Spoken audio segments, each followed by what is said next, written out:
Hey, you're listening to Not the Girl Next Door show, and today I have Voodoo Diamond on the line with us. How are you guys? Yeah, well, great, good. Thanks. How's it going? Good. Can you tell the listeners a little bit about the band, like where you guys are from, introduce yourselves, maybe tell us how you guys got together? Sure. So I'll start. My name is Philippe Martins. I'm originally from Portugal, and I'm the guitar player / vocals. I'm Alejandro. I play the drums, originally from Venezuela. Yeah, and we're basically based, all of us are based here in London. As you probably know, like London is a very, multicultural city. So everybody in the band is like from a different, background, and we're missing Alex Diaz. He's the lead singer, and Doug Remington. He's the bass player. So Alex, fun fact, Alex is actually my cousin. He's also from Portugal, and Doug is half Kiwi, half Japanese, originally from obviously. And that's pretty much the band. Do you want me to go on to go about like how the band started, or? Yeah, I'd like to know, how'd you guys get together? How'd you guys get started and form Voodoo Diamond? Okay, so the band originally started with myself, Alex, and Doug. Prior to Doug, to joining the band, just Alex, we recorded an EP entitled Blindfolded, which wasn't really as heavy as our album. The album just came out. It was kind of a mix between kind of like the noughties, new metal, and a little bit of grunge influences from the 90s. Then we decided to beef up the sound and make it faster and heavier. And that's when basically we came onto the brand new album, that just came out. Years ago altogether, and Alejandro just joined us literally 3 months, Alejandro? Yeah, it's probably 4 to 6 months ago. Yeah, it's gone by quick. So basically we're metal / hard. It's a little bit difficult to define our type of sound because it's also not really hard. It's kind of like a gateway drug between the two genres, I guess. So I play guitar and do co-lead singing in some of the songs, and some other songs. Alex is the lead singer, and basically the drummer. And the album, which was months ago, I think. And thank you very much for finding us and ask us for the interview. Well, definitely. You guys have a unique sound, and it's kind of strange because I kind of was telling the listeners about you guys on my show this past Monday. I said you guys are kind of like, for lack of better words or explanation, I kind of described it as sweet and sour gummy bears because you guys have a clean singer, a clean vocal singer, and then you have, a singer that does like the rougher, I don't want to say it's all screamo because, I don't like to, I don't want to categorize and do any, because that's not the kind of music I like. I don't like that completely screaming all the time sound. That's a little heavier for me. But you guys have an even keel balance where it balances out, and you guys have the melodies, and you guys have the, the scream stuff, and I think it's a complete perfect balance for music. Yeah, well, like we were always kind of reluctant to use screams as well. Like when we did the very first album, or first EP, or mini album, whatever they call it, it was just purely the scream vocals. And we were a bit, like, oh, we don't want to be one of those bands that just scream throughout the whole. Not that there's nothing wrong with it.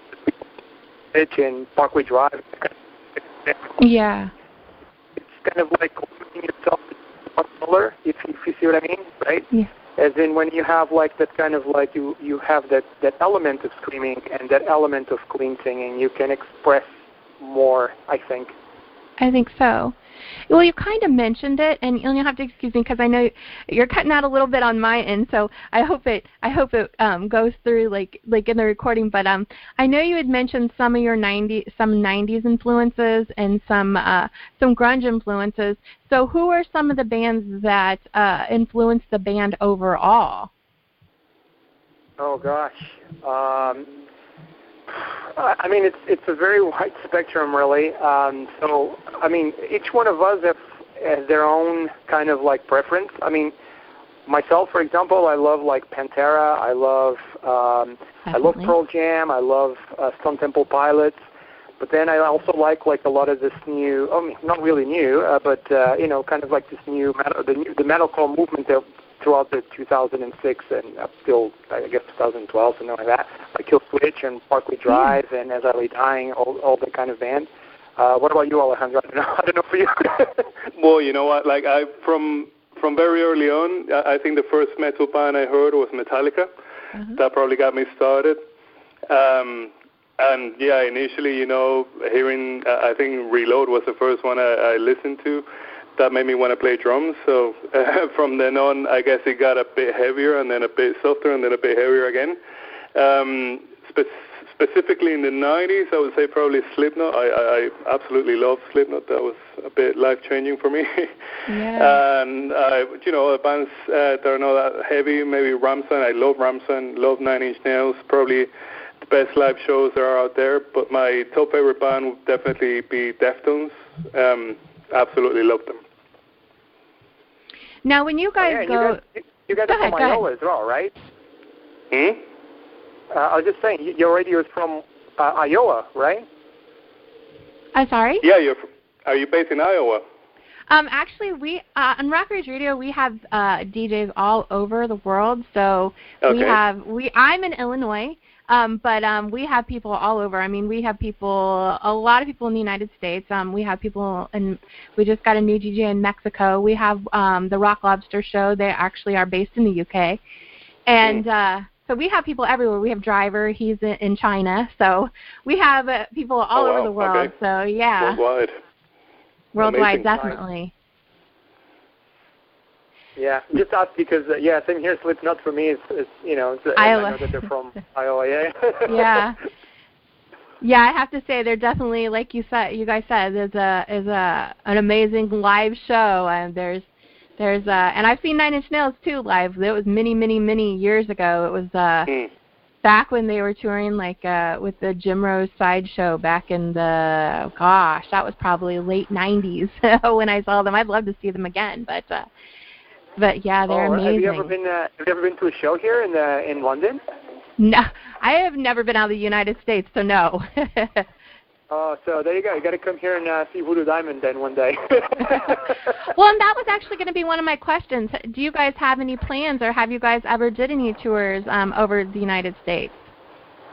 Yeah. I mean, we were actually talking with one promoter agency actually in New York, but we still haven't done the tour here in Europe. So we wanted to do something around that next year. We're going to start with a show actually at the Monarch, which is going to happen on the 12th of January. And we're going to do maybe a couple of other shows throughout Europe, like Germany and the Netherlands, and obviously here in the UK.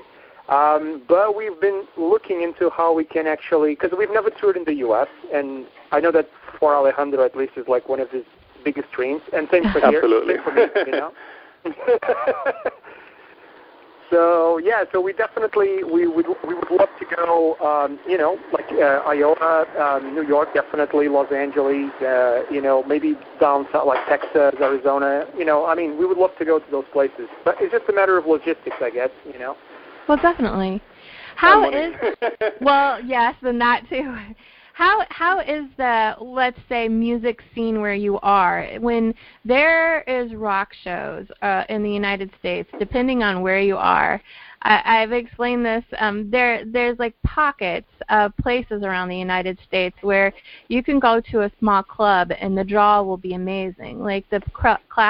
crowd will be packed, I mean, on the weekend, you know, as an average. And there are places in the United States, like where I live, where it's like pulling teeth to get people to a show.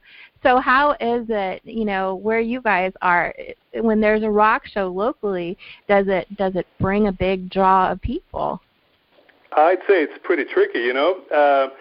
London being such a hub for the whole of Europe, you usually, you know, competing with bands that are massively well known, you know, or you know, it's just a numbers game. You have 20 bands playing on the same nights, and then that obviously is good for the consumer. You have plenty of choice.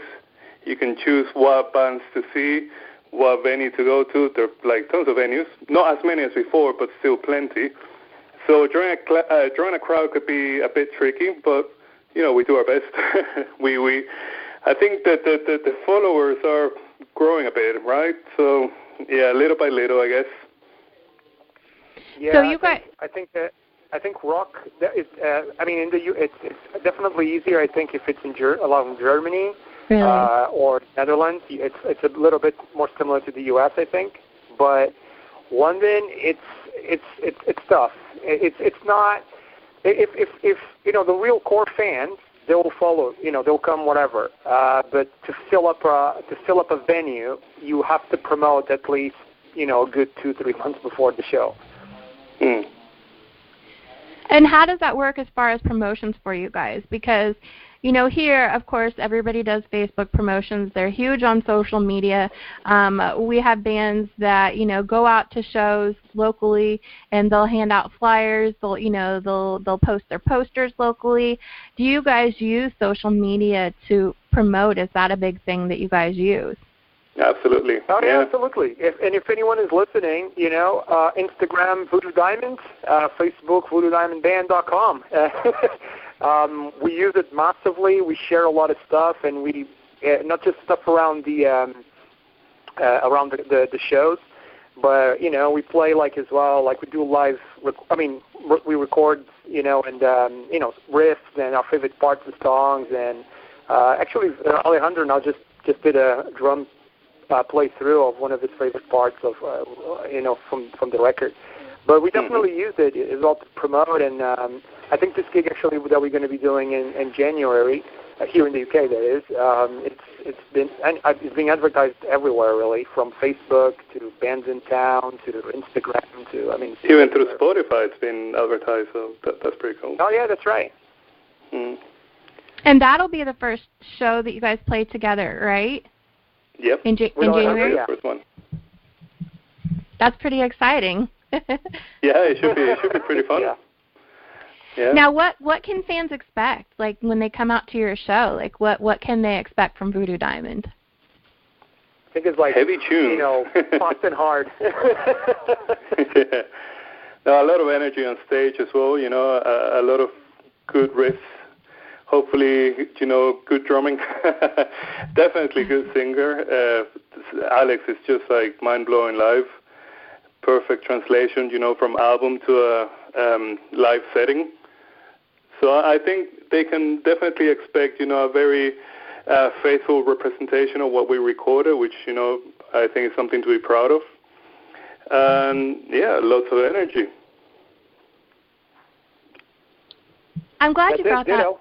I'm glad you brought that up because, you know, we live in a world where, like I said, I found you guys on YouTube, and I think that's one of the, and I've talked with so many bands about this, and I think one of the drawbacks of YouTube is, I think, and not to knock the younger generation of kids, but they rely on YouTube for music, and there's nothing that compares to seeing a live show. It's not YouTube, and like you said, it's when you can bring it like you do on a live recording, and you can bring it live and it sounds the same, that's amazing. And there's artists out there where recently I found a band, and I'm not going to name them, but, I saw them. I absolutely fell in love with them. And then I watched a couple of live shows, and I was like, no way, they must be having a bad day. And it was like show after show after show.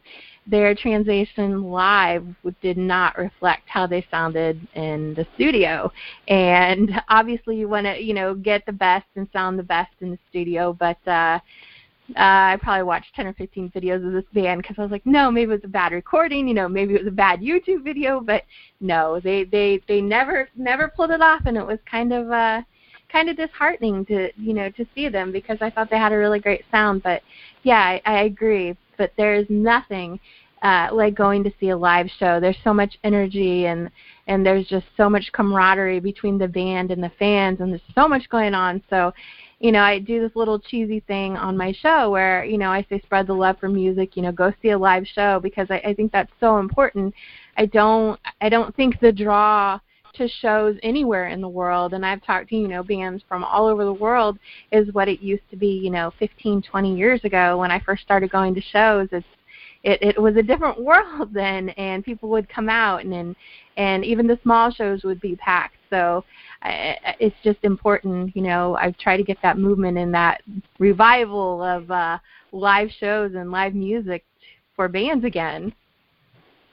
Yeah, I mean, one thing that you mentioned there, which I think is really important, is, live show, when you play a live show is when you can really see how people react to your music. You see, like, firsthand, right? Yeah. And, like, we don't, for our shows, we don't use any, magic or trickery or tracks or any of that. Is, what you see is what you get. If we mess up, we're really doing those mistakes real live, we really cocking up real live, like it's nothing that was previously recorded. I mean, we might use like a track, some synths or whatever when, for the intro of the show to come in. But then after that, whatever comes out of our voices and our, it's really what it is. So it's as raw as it can be. Well, and I think that adds flavor and realness to you, because, I mean, even if you go back to like when MTV had their acoustic sets, and when Alice in Chains was on there, and Alice in Chains, Lane Staley messed up multiple times on the live show, and that was okay. It didn't make him lose any fans. Yeah, it kept it real, and the connectivity to everyone listening in, they're real people too. So yes, definitely. Absolutely, yeah. I do love that aspect of metal and rock. That's what it's all about. It's the rawness. You don't get that kind of reaction with any other style of music, I would say. So that's what it's all about. Now, if you guys could build the ultimate tour for when you guys go on a tour wherever in the world, who would you choose as bands if you could choose anyone to go on tour with Voodoo Diamond? Oh, Metallica. Easy. Don't even need to think. I take it you guys have already thought about this before, and this is something that's on a wish list anyway. Yep, it's on the wall. Well, I think it would be a good fit because you guys have the heaviness and, the melodies, and it would be a good fit for you guys to, go on a tour with them. So I think that would be a good opportunity, an awesome opportunity, and definitely anywhere in the world on that one. I mean, I would be like a 15-year-old around them, I mean, I would absolutely. Just be like, you guys are gods, and yeah, that's pretty much it. Of course, definitely. Yeah, so or even Metallica or Megadeth, or man, any of these bands, pretty much all these raw metal from 80s, 90s, whatever. I mean, it's just really hard to see that kind of rawness and honesty, and so writing on a tour with any of those guys, Megadeth or Metallica, an Iron Maiden, or gosh. I mean, how can you even? I feel sorry for the bands that open for them because they really have to do a really tough job, which is entertaining a crowd before someone like that come on stage. But if we were given the shot, oh man, You know, we wouldn't sleep the 3 nights before, but we would definitely pull it off. Well, of course, and that's how fans find you. I found so many amazing bands opening for, you know, bigger bands that I had went to see, and I have to admit, there's been a couple times where the opening bands who I knew nothing about, which is odd because I usually do some research before any concert to see, oh, who's this band, but there's been a couple times where I went to see it, and, you know, a bigger band, and the opening bands totally blew me away, so definitely. Yeah, that could be us one day. See? I agree. But recently as well, or? I'm sorry?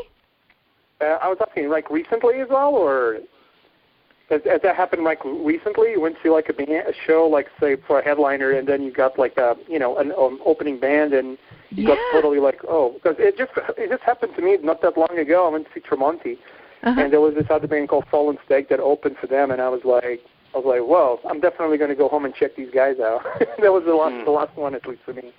Yeah, there was this band concert that I went to go see for this band Aranda, and they're a smaller band, but they had a band opening for them called Artifice, and I had never heard of them before. And in fact, I was kind of being a crab apple that day, and I was like, oh, really?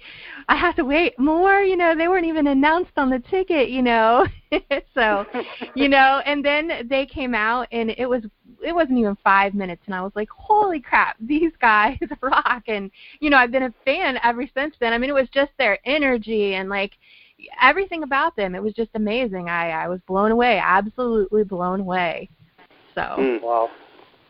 That happened to me with Deftones. I think it was like either last year or the year before last. They had a band from Brighton called Black Peaks opening for them. They were absolutely amazing. I'm you know, became an instant fan of them. Yeah, check them out, Black Peaks. They're amazing. I think they just put out a second album as well or something. Definitely. I love checking out new music, and that's what I spend most of my free time doing is trying to find new bands and new music, and I will definitely check them out. Now, not a bad job at all. Well, that's my spare time. I admit, I am on YouTube a lot and Reverb and all of those places where you can find new music. And like I mentioned before, that's how I found you guys, and that was one of my questions. The first song I found was Deny. Can you guys talk about, you know, the meaning of that song and the video? Sorry, just give me just one sec, sorry. That's okay. There's someone closing the door, knocking on the door. Sorry about that. That's okay. Sorry, what was the question again? Deny. Can you talk a little bit about the video and maybe just the meaning of the song and what it meant when you guys put it together? Oh yeah, so the song Deny is basically I mean it's a reflection of, I think, our society right now from you know, from the point of view of one person. You know, like, so that's why there's that duality between Alex and myself, where Alex is screaming and I'm basically like it's kind of like, think about how do you say, Dr. Jekyll and Hyde, or Hyde and Jekyll. Yeah. But yeah, so it's kind of like, it kind of had that feel when writing the song. So it was, you know, I always thought about, you know, having seen the two sides of myself. You know, one trying to narrate things very clearly, but at the same time have another side of me completely raging. I think right. That's kind of like the idea behind the song. Looking at the things that are happening right now, you know, society right now, really, and everything, you know, crisis in the Middle East and all this kind of stuff, you know, happening really. And the video was trying to be a portrait of that. We really wanted to. That's why on that video it was only myself and Alex, because we really wanted to make it clear. If you see the video, it opens. So I directed and edited that video. It was my very first video as well doing it. So, but it starts on a stage, which is meant to be kind of like, you know, really the world stage, I guess. Yeah. And it's a chess game between, you know, two people, and it's basically trying to, you know, really show that, you know, one person, you know, like one side of thought against another side. If that makes any sense, I don't know. it's that's why we're playing a chest of game, and then at some point Alex, the singer, the screamer, stands up and screams on my shoulder, and then on the second part of the song I scream on his shoulder, and there's a lot of like hidden messages and all of that. So I guess that was the idea behind that song, and we were a bit scared because we didn't know if people were going to accept it well, because it sounds a bit theatrical, a bit operatic, if I may, with one person singing so clean and another person. But the responses that we got for that was actually really, really positive, and we made us really, really happy, And I think that's behind Deny. And the same thing with the next music video that we've done. We did Black Eyes, which is again the same thing. It's also talking about society. Actually, Alex wrote that song, so the meaning of that it's totally up to him. So I'm not going to talk, but I think it's about all of the things that we're going through society, stuff that happens in the Middle East, yada yada yada, all that kind of stuff. And I think that's great because you just totally captured of how I felt when I watched it. And you say it's, you were worried it was a bit theatrical or dramatical or operatic. That's the part that I loved. I love a big sound, I love dramatics, thematics. I love it all. I love music videos. So, I'm a child. I'm a product of the MTV era back when they played videos. So I think that's what was awesome about the video is it was a duality and a little bit of a struggle. And I see that everybody could connect to that because everybody has that within themselves as well. The struggle of, that you guys with your vocals, we see it in ourselves. So definitely love it. Cool. I was actually going to ask you that. I was going to say, what was, because you never heard of us as well, and what was your when you heard it for the first time, what was the first, because I think that's the opinion that matters the most, is when you hear something absolutely new for the very first time, the first thing you feel, it's what I think, it's when if the band really hit or missed, because right. if you felt something, that you don't have to be hearing it 5-10 times and say, oh, okay, now I like it, but if you feel it away, I guess, from the moment you hear it, it means I think it's a good success. So how was it for you, if I may ask? Yeah. First off, that's what I said. You had mentioned that the dramatics of it, and that's what I loved. I think it was a standout when you guys were at the table, and it was like you were a voice of reason, and it was like you guys going back and forth, and that's how I felt. And it was addictive because you guys had addictive hooks in the song, and then the video, of course, drew me in because I absolutely love videos. I mean that's the clincher all the time for me for videos as well. So that makes me very happy to hear. It's definitely the kind of reaction that we were hoping for. And it's different. I mean, there's a lot of bands out there doing the clean and the screaming vocals and stuff like that, but it's different. It's not I can't really say that I can compare you guys to anyone else and be like, oh, you guys are like so and so or blah blah blah. I can't really say. So yeah, it sticks out, and I like that.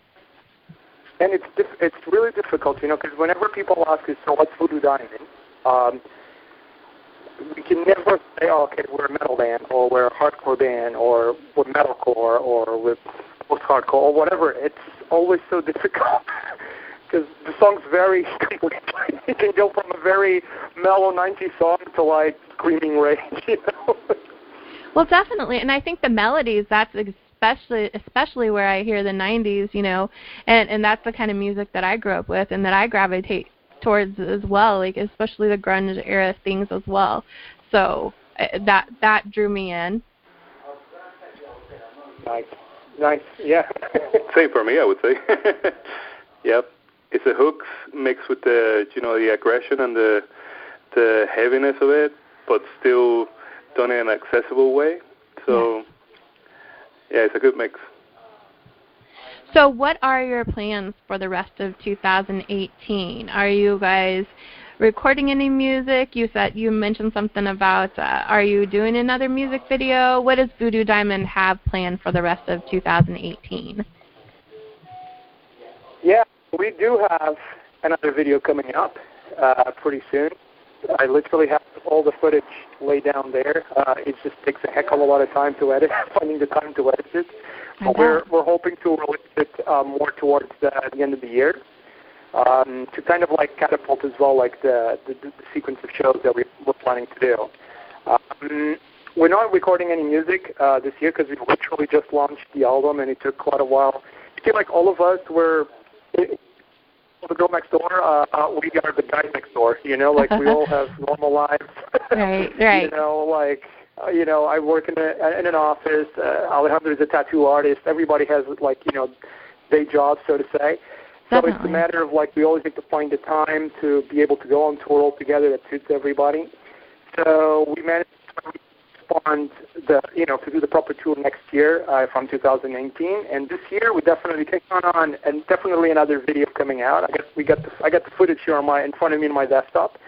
We're going to play a couple of shows, I think, around December. And maybe next year, after the summer next year, we might start working on new material. Now that we've got Alejandro as well, so it would be good, for us to put something together now and get some of his influences as well into the band and all of that stuff. Well, definitely. I thank you guys for taking time to talk to me. Anytime you want to come on the show or anytime you want to send me any new music or when the new video drops, we can definitely get on and do a release on Rock Rage Radio and premiere it. So contact me anytime. I would love to hear from you guys. Perfect. Amazing. Thank you very much for the opportunity and for the support. And, hopefully if we also play a show like in the U.S., you'll be the first one to know. Oh, definitely. Thank you.